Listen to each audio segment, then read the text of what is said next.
So, open natin yung mga binigay na gamit ng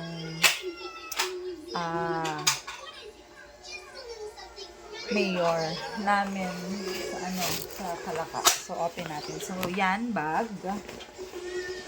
And then, meron siyang ruler.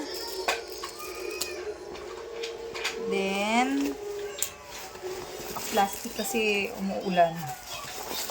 So, meron siyang bigay na, open natin.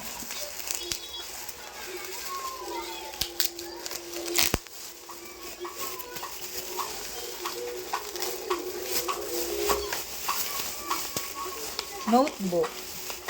So, ang notebook ay sa 2, 3, 4, 5, 6, 7, 8. So, merong 8 notebook. Yan. So, merong 8 notebook yung anak ko. So, yan. Tinan nyo. So, yan. May nakalagay na lungsod ng Kalaka.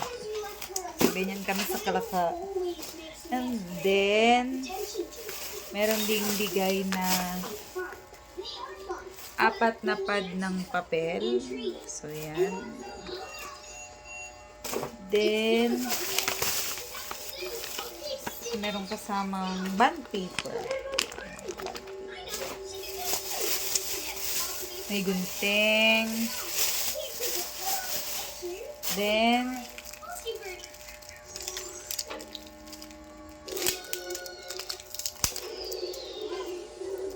merong sharpener. At merong 5 ballpen at 2 lapis. Then, yung lapis, may tatak pa siya. Kalaka City. Then, yung ballpen, meron din City of Kalaka. Yan.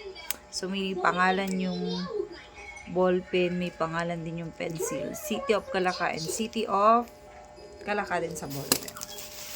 Then, meron din siyang kasamang glue. Pagkalin natin sa. At yung glue niya, may nakalagay din. Kalaka City. So, yan, di ba? Laking tulong na din to sa mga magulang. So, yung ko, naibili ko na siya ng gamit. So, ito ay magagamit pa rin niya. Kasi, syempre, next school year, or pag kulang yung notebook niya, magagamit niya to. So, yan. Thank you po, Mayor.